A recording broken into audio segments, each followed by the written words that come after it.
नमस्कार, battle of Bengal देख रहे हैं आप। मैं हूं आपके साथ पूजा। तृणमूल कांग्रेस के 20 सांसद एनसीपीआई यानी nationalist citizens party of India में शामिल हो चुके हैं। स्पीकर से मुलाकात कर बागी सांसद अपने बैठने की अलग जगह और एनडीए को समर्थन देने का ऐलान भी कर चुके हैं। अब बताया जा रहा है कि ये बागी गुट असली तृणमूल कांग्रेस के तौर पर मान्यता पाने के लिए अदालत में भी लड़ाई लड़ेगा और पार्टी के चुनाव चिन्ह पर अपना दावा पेश करेगा।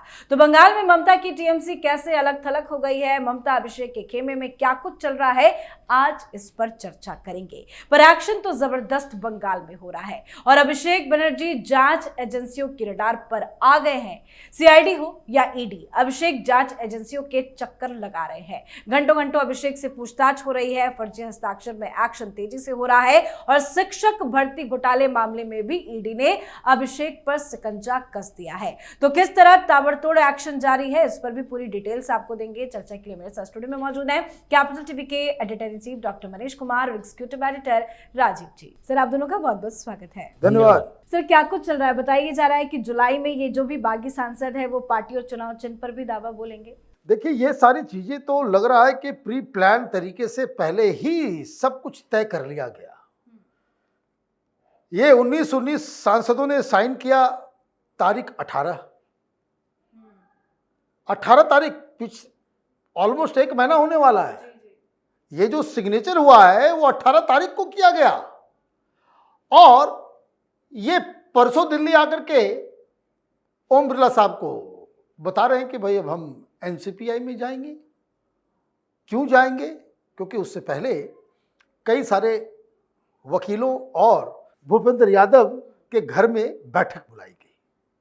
वहां ये तय किया गया कि भाई क्या करना है और इस बात को समझिए कि सारी तैयारी जो हो रही है वो डिलिमिटेशन वाला कानून जो अभी इस सत्र में आने वाला है उसको पास कराने के लिए। तो वहां 2-3 चीज डिस्कस हुई कि एक जो लीगल पॉइंट ऑफ व्यू बताया गया कि मर्जर करने पे हम बिल्कुल सेफ हो जाएंगे, फिर कोई कानूनी अड़चन जो है वो आने वाला नहीं है, न कोर्ट से न कहीं से। लेकिन अगर हम इस जिद पे अड़े रहे कि हम असली टीएमसी हैं, so they can go to the court, और कोर्ट के अंदर ऐसा हो सकता है कि कोर्ट का कोई भरोसा नहीं, क्योंकि कुछ ऑब्जर्वेशंस उद्धव ठाकरे के केस में और अजीत पवार के केस में कुछ जजेस की तरफ से कुछ ऑब्जर्वेशंस ऐसे आए थे कि जिसको लेकर के कुछ चिंताएं थी। वहां आप श्योर नहीं है कि भाई कोर्ट से क्या फैसला आ जाएगा। तो किसी बड़े वकील जो उस मीटिंग में मौजूद थे उन्होंने ये कहा कि कहीं अगर ऐसा हो गया कि उन्होंने कहा कि भाई इन लोगों को होल्ड पर रख लो, अभी जब तक कि केस का फैसला नहीं होता है तो आपको वोटिंग राइट अंदर वोट देने का अधिकार नहीं होगा। क्या कि फिर किसका व्हिप चलेगा, किसके तरफ से आप वोट करेंगे, आपका लोकस स्टैंडाई क्या होगा, वो मामला फंस सकता है। इमीडिएटली 3-4 लोग उस ग्रुप में, और जिसमें सबसे ज्यादा सयानी घोष, उसने ये कहा कि भाई ऐसा कीजिए, कोई तरकीब निकालिए कि टीएमसी से हमें कोई लेना देना नहीं। द पॉइंट इज व्हाट कि कुछ दिनों के बाद सब कुछ तो एक जैसा हो ही जाना है। तो वहां एक तरकीब बनाई गई कि ये जो ओरिजिनल टीएमसी हम हैं, ये कोर्ट में लड़ाई लड़ेंगे विधायक, है ना, Rituvrata and company, they will go कि भाई अब हम ओरिजिनल हैं, अब हमको सब कुछ हो गया, अब सिंबल हमको दो, हमारे साथ ये दो, और यहां इनको पास कराना है। इसलिए जुलाई तक ये लोग वेट करेंगे जब अगला सत्र खत्म हो जाएगा।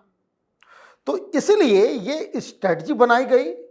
ये स्ट्रेटजी जो है वो अभी फिलहाल कोई लीगल जो है प्रॉब्लम जो है इन लोगों को नहीं आने वाला है। मनोज सिंह भी यही कह रहे थे कि भाई इनको तो मर्ज होना पड़ेगा कहीं। कपिल सिब्बल भी आकर के बोले मर्ज होना पड़ेगा। भाई मर्ज कर रहे थे, लोग मर्ज करा दिया। अब आप क्या करोगे? अब आपको केस नहीं मिलने वाला, सुप्रीम कोर्ट में आप जा ही नहीं पाओगे। किस आधार पे सुप्रीम कोर्ट बोलेगा जाओ, हो गया खत्म, मर्ज कर दिया, खत्म हो गया कहानी, कोई केस अभी नहीं चलेगा। तो एक पूरी तरीके से वो स्ट्रैटेजी सरकार की साफ साफ दिख रही है कि they have something in their mind कि हमको डिलिमिटेशन का या वुमेन रिजर्वेशन बिल का 2/3 मेजोरिटी हमको चाहिए। उसको हासिल करने के लिए ये रास्ता अपनाया गया है। वाकई में, क्योंकि वोटिंग राइट्स पर भी इसको लेकर कोई असर नहीं पड़ेगा। लेकिन सर, ममता बनर्जी और अभिषेक के खेमे में इस मर्जर को लेकर क्या कुछ चल रहा है? वो इसको भी मानने को तैयार नहीं है, विलय को भी वो गलत साबित कर रहे हैं। देखिए, ये विलय का मतलब ही है कि ममता बनर्जी और अभिषेक बनर्जी ये मान कर बैठे हैं कि टीएमसी अब उनके हाथों से गई, क्योंकि मर्जर प्लान का मतलब ये जो 10th शेड्यूल में बात की गई थी और जो कहा गया है कि नहीं 2/3 विधायक या सांसद जो जनप्रतिनिधि हैं, चुने हुए प्रतिनिधि हैं, वो अलग ब्लॉक बना सकते हैं, अलग जा सकते हैं या फिर किसी पार्टी में शामिल हो सकते हैं। जैसे 2/3 राज्यसभा सांसद आम आदमी पार्टी का भारतीय जनता पार्टी में चला गया, ये भी अगर चाहते तो किसी और पार्टी के साथ जुड़ सकते थे, अपना अलग गुट बना सकते थे, अपनी अलग पार्टी बना सकते थे, लेकिन आपको टीएमसी छोड़ना पड़ेगा।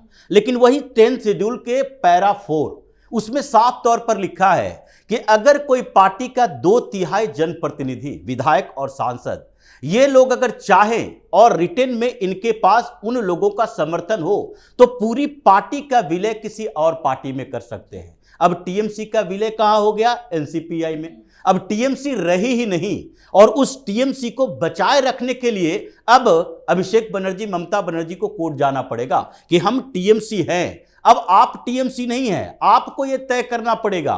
चुनाव आयोग के पास आप जाएंगे कि हम टीएमसी के उस सिंबल का हकदार हैं, ऑफिस के हकदार हैं, फंड के हकदार हैं, क्योंकि आपकी पार्टी का विलय हो चुका है संसद के अंदर।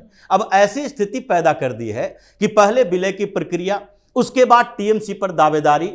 अब अभिषेक बनर्जी, ममता बनर्जी कोर्ट में जाएंगे तो फिर उस पर सवाल उठेगा कि जब आपकी पार्टी का मर्जर हो चुका है तो एनसीपीआई कौन है, टीएमसी कौन है? अब टीएमसी रही ही नहीं तो आप अपनी पार्टी का नाम, अपनी पार्टी की पहचान, अपनी पार्टी का सिंबल अब चुनाव आयोग के पास जाओ। तो जो स्थिति में फंसा दिया गया है, इसका मतलब है ये भूपेंद्र यादव हो या निशिकांत दुबे, सबके साथ जो अलग अलग मीटिंग हुई है पूरी कानूनी प्रक्रिया के तहत हुई है कि टीएमसी को खत्म करना है। और टीएमसी को खत्म करने का मतलब ममता बनर्जी अब जो विलय की प्रक्रिया पूरी कर रही थी कि नहीं कांग्रेस के साथ चला जाना है, ये सब मिलजुल कर कांग्रेस ही हो जाएं और टीएमसी अब इन लोगों के पास चली आए। बिल्कुल, और खत्म तो अभिषेक बनर्जी भी हमको लगता है होते नजर आ रहे हैं, क्योंकि जिस तरह से सीआईडी पूछताछ कर रही है, ईडी ने भी शिक्षक भर्ती घोटाले में पूछताछ की है, ऐसे में अभिषेक बनर्जी तो सबसे ज्यादा मुसीबत में है। मैं तो इमेजिन नहीं कर सकता कि ईडी के दफ्तर में वो जा रहे हैं, धक्का मुक्की हो रहा है उनके, सारा हेकड़ी निकल गया भैया, लोग खुश हैं,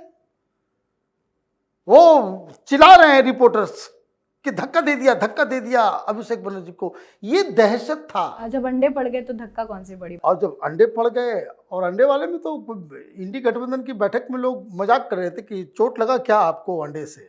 तो खैर, जो चीजें हो रही है, एक दिन पहले 8 घंटे, उसके 2 दिन पहले 5 घंटे टॉर्चर, 8-8 घंटे टॉर्चर, और उसके बाद सारा, जैसे फिल्मों में आप देखते हैं ना, जो ईडी के सोर्सेज बता रहे हैं, फिल्मों में देखते हैं ना कि भाई कैमरा लगा दिया और सामने 3-4 लोग बैठे हुए हैं और जो है अपराधी से सवाल पूछा जा रहा है कि लिखो, जवाब बोलो और लिखो, साइन करो।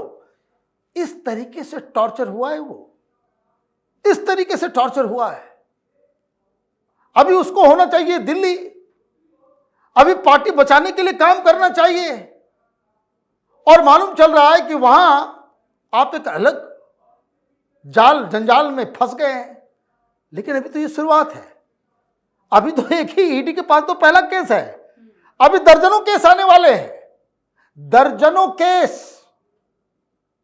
कोई मैं देख रहा था कि आजकल बहुत सारे लोग चला रील, कोई भविष्य बताने वाले कोई बाबा थे, वो ये कह रहे हैं कि ये जेल जाएगा तो 6-7 साल तक निकलेगा नहीं बाहर, इतने सारे इसके ऊपर केसेस लग जाएंगे। तो ये सारी चीजें चल रही है, और दिक्कत क्या है कि हर केस में चूंकि अब सत्ता है नहीं, इनके खिलाफ बयान देने वाले लोग इन्हीं के लोग हैं। अभी तक जितने आरोपी थे वो मुंह नहीं खोल रहे थे किसी भी घोटाले में, चाहे वो कोयला घोटाला हो, चाहे ये घोटाला, किसी घोटाले में किसी की हिम्मत नहीं पड़ती थी।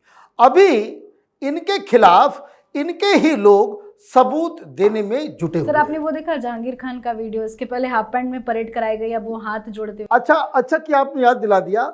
जहांगीर खान के साथ क्या हो रहा है कि वो आज चौथा दिन था, कि लगातार उसका ड्रेस बदल बदल के, और फाल्टा के अलग अलग जगहों पे, अलग अलग मार्केट्स में, ये बताया जा रहा अगला 10 दिन तक यही कार्यक्रम है उसका। उसको जो है हाफ पैंट पहना देता है, रस्सी बांध देता है और उसको हाथ जुड़वाता है, तो हाथ पब्लिक नजर आती है, तो पीछे से कोई पुलिस वाला बोलता है कान पकड़, तो वो कान भी पकड़ता है, वो कान पकड़ रहा है, हाथ जोड़ रहा है, और लोग फोटो खींच रहे हैं और उसके जाने के बाद लोग सेलिब्रेट कर रहे हैं।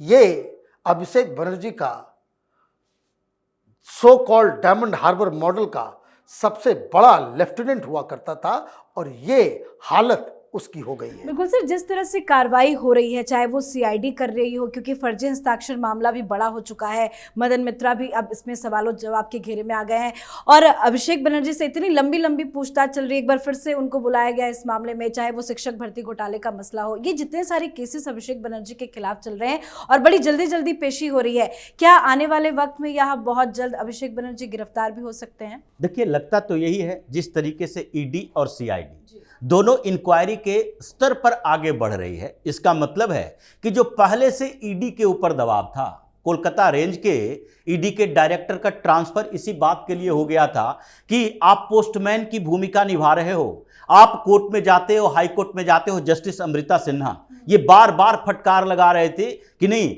आप ईडी की टीम के हो, आपको इन्वेस्टिगेट करना चाहिए, तो आप एक नोटिस थमा के चले आते हो। लेकिन वो भी क्या करते, क्योंकि वहां लोकल एडमिनिस्ट्रेशन का सपोर्ट नहीं मिल रहा। कोलकाता के किसी दफ्तर में अगर इनका रजिस्ट्रेशन है और वो डिमांड कर रही है ईडी की टीम की नहीं नहीं, आपकी कंपनी लिप्स एंड बाउंड का रजिस्ट्रेशन यहां हुआ था, कौन कौन डायरेक्टर इसमें थे, किस समय डायरेक्टर चेंज हुआ है, कितने पैसे आए हैं और ये दफ्तर किसके नाम से है, ये सारी जानकारी के लिए लोकल एडमिनिस्ट्रेशन जब सपोर्ट न करे तो लंबे समय तक इंतजार करना पड़ता था। और इसलिए ईडी के डायरेक्टर, जो कि केंद्र सरकार की एजेंसी है, वो भी वहां जाकर लाचार हो जाया करती थी। अब तो वो स्थिति नहीं है, अब लोकल लेवल पर भी एडमिनिस्ट्रेशन सपोर्ट में है। एक डिमांड की जाती है दस्तावेज की, 4 दस्तावेज आ जाते हैं। तो ऐसे में ईडी की टीम ये जानती है कि जो अभी मनी सर्कुलेशन, जितने पैसे आए हैं, उसके बारे में लिप्स एंड बाउंड से जानकारी मिले। और चूंकि लिप्स एंड बाउंड में अभिषेक बनर्जी, रुचिरा बनर्जी डायरेक्टर थे, वो जब कंट्रोवर्सी पैदा हुआ कोयला घोटाले के बाद, तो ये लोग डायरेक्टर के पद से इस्तीफा दे दिया। अब उससे पहले जितने ट्रांजैक्शन हुए उसके बारे में जानकारी चाहिए। इसके बाद शिक्षक भर्ती घोटाला हो या फिर ये पशु तस्करी घोटाला हो, जितने घोटाले हैं, म्युनिसिपल कॉरपोरेशन में भर्ती घोटाला हो, इन सारे घोटालों के पैसे कहीं ना कहीं तो अभिषेक बनर्जी तक पहुंचे होंगे। अगर ममता बनर्जी तक नहीं पहुंचे हैं तो अभिषेक बनर्जी को इसलिए टारगेट किया जा रहा है। और अगर अभिषेक बनर्जी को अभी भी लगता है कि थोड़ा केस कमजोर होना चाहिए, तो वो सीधे ममता बनर्जी के बारे में कहेंगे कि अभी ममता बनर्जी के इशारे पर काम कर रहे थे, तो ममता बनर्जी की पार्टी को पैसे दे रहे थे, फंडिंग इनकी थी। तो इसका मतलब है कि अभिषेक बनर्जी को दबोचा जाना, ममता बनर्जी तक पहुंचने का एक रास्ता तैयार हो रहा है। बिल्कुल, बहुत बहुत धन्यवाद आप दोनों का। धन्यवाद। तो पश्चिम बंगाल में टीएमसी के 28 लोकसभा सांसदों में से 20 बागी सांसदों ने ममता बनर्जी से अलग होकर नेशनलिस्ट सिटीजन्स पार्टी में विलय का ऐलान कर दिया। बागी सांसदों ने लोकसभा स्पीकर ओम बिरला से मुलाकात कर उन्हें विलय की आधिकारिक पत्र भी सौंप दिया है। बागी गुट के नेतृत्व करने वाली काकुली घोष ने संसद में अलग बैठने की व्यवस्था करने की मांग भी की है। तो वहीं अभिषेक बनर्जी पर कानूनी शिकंजा कस चुका है, ममता बनर्जी भी चारों तरफ से फंस गई है। तो इस पर आप भी अपनी राय कमेंट करके लिखिएगा। देखते रहिए कैपिटल टीवी। नमस्कार।